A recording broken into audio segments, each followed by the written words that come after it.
It's one of the most annoying things that happen with Google Ads, and I'm sure many of you have already experienced it. Not getting impressions and clicks on your shopping campaigns, or very, very few of them, right? There is not always a clear solution to that, but in this short video, I want to give you 5 step-by-step things that you should do in order to really maximize your chances of getting your shopping ads out there. So make sure that you really follow along, because they are in a order that, in my opinion and from my experience, makes the most sense. And I want to get straight into the first point, which is checking your merchant center. That's probably one of the more obvious things, but you should really go into your merchant center and make sure that, first of all your products are sort of green and approved, right? So you can go in here, you can go to your homepage and make sure that all your shopping ads, or most of them, most of your products, are actually active. Sometimes people actually miss that and they think that everything is right, but in the end, only, for example, the enhanced free listings are actually active and approved. You have to make sure that your shopping ads, ideally all 3, are fully active and valid so that you can run them in the first place, of course. So actually, what this means is you have to check on 3 things. First of all, are there no critical product errors? Second, also fixing all the warnings, ideally, and making sure that you configure text settings, shipping settings, and all the company info properly. Because that is also very important, and it's not always very, very clear. Like on the product side, things seem all right, but then there might be some account issue or warning that causes you in getting way reduced impressions. And I had many cases where making sure that all of that is out of the way actually resulted in getting impressions and clicks in the first place. Now let's move on to the second point that is maybe one of the most important ones of all, and this is bidding. Well, it tends to be the most common reason, actually. And what you should do if you get very limited impressions / clicks is you should first of all try with a very drastic bid increase once. This doesn't mean it should stay that high or anything, of course, but you should give it a try. You should see if that changes anything, and a high bid can actually accelerate the delivery in the beginning, right? So sometimes you need to kickstart this whole thing. You need to tell Google, hey, I'm ready to spend. It's a little bit weird, but I had cases where I noticed that, we started with a fairly low bid, then I set a very high one, we got off the ground, and later on you can then actually go ahead and reduce the bid again to like more normal levels. I'm actually talking about crazy numbers like $2, $3, $4 cost per click bid here, whether you use like manual CPC or maximize clicks with a bid cap, but that's really something that you should try.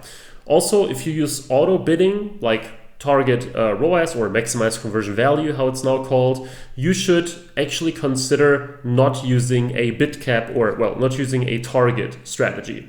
So if you use maximize conversion value, try going without any target ROAS goal. And if you use maximize conversions, try going without any target CPA goal. That's really something that I recommend, because then you actually give Google the option to do everything that they want and to really get you traffic. And only if that doesn't work, high CPC bid in case you run manual CPC or maximize clicks, or not using any restriction in case of auto bidding, so maximize clicks without a limit, or the conversion focused bidding strategies without any cap, then you can say that you actually maxed out this step 2 bidding.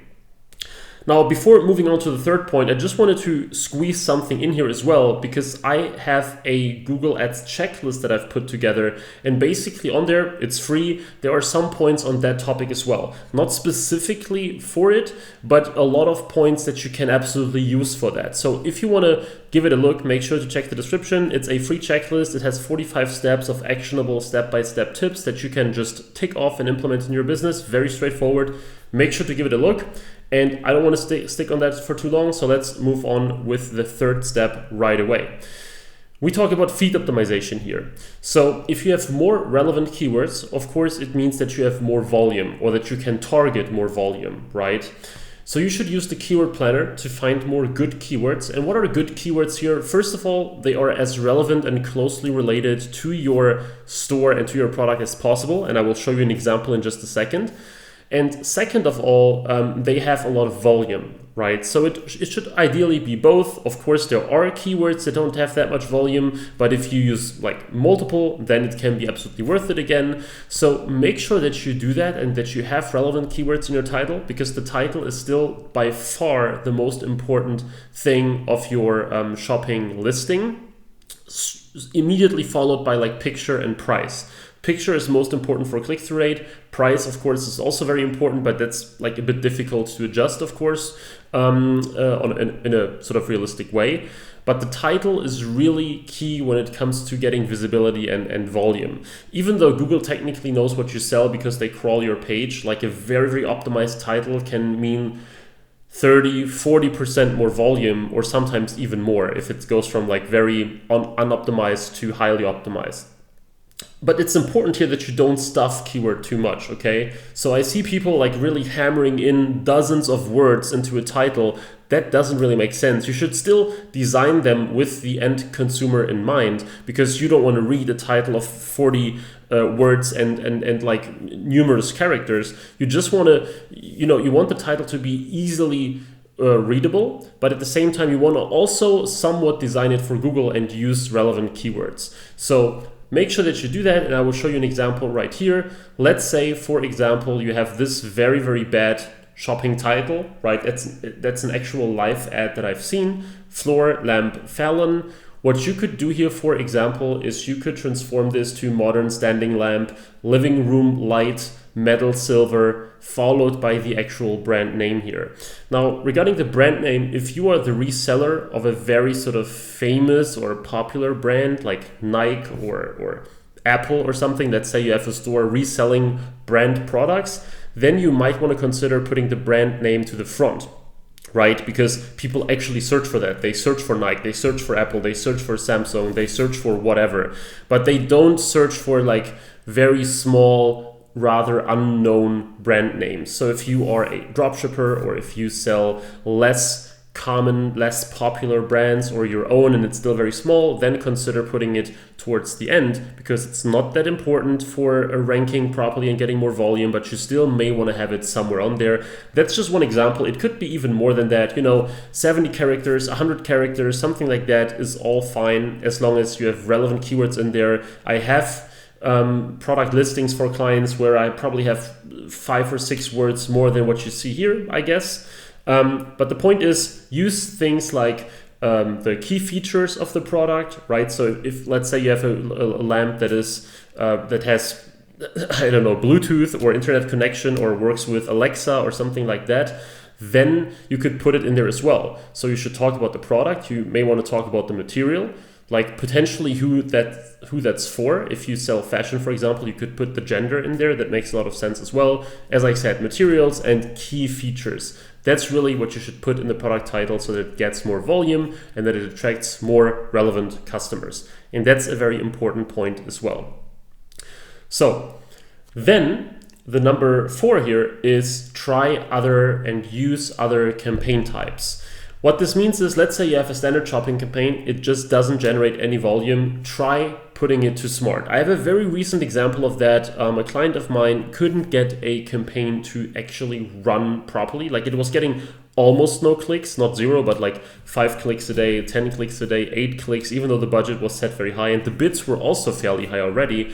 I told him this exact thing: hey, consider switching to smart. He did that and immediately got a lot more traffic. Sometimes it's fairly difficult to explain, right? If your standard shopping bid is very high, it should technically work, but Google in the end favors smart shopping and performance max. So do them that favor if nothing else works, even if you would prefer to use standard shopping in the beginning. But normally it's better to get the ball rolling and run some sort of campaign, even if it's not your main desired one, like smart or performance max in the beginning, just to get the ball rolling and get off the ground. So as I said, consider performance max right away, because there is a shift from smart to performance max anyway. And even check and see if you can not get clicks with search either, because if that's the case, some weird thing has to be wrong with your account. You may want to get in contact with support or so. If search works perfectly fine, then it's a clear indicator that it's something like shopping related, right? Because it's difficult to try that out on shopping as you don't specify your own positive keywords and you like just advertise based on your feed.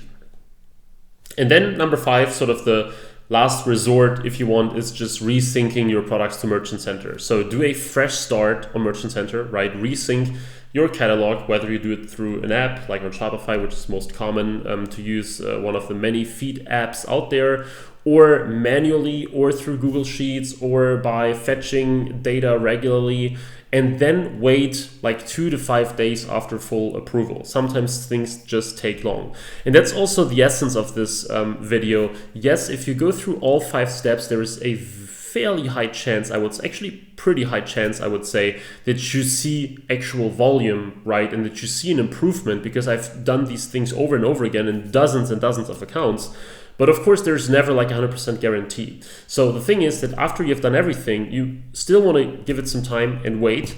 And chances are that it will out of nowhere work like after weeks or something, right? Sometimes you do everything, you wait, and then like a month later, it suddenly, for no apparent reason, starts spending. Now, of course, that's nothing you can rely on, and you cannot just sit there day after day waiting. You should try other things in the meantime. But just to tell you, there are some rare cases where where just nothing happens, even though your Merchant Center and Google Ads account are perfectly fine and they're not banned or anything, which is, of course, obviously a requirement here.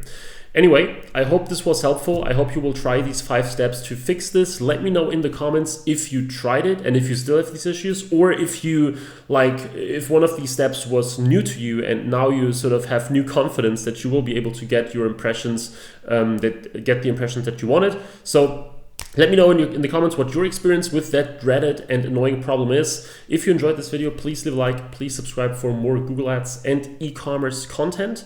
And with this being said, I really look forward to see you in the next video again. Bye-bye.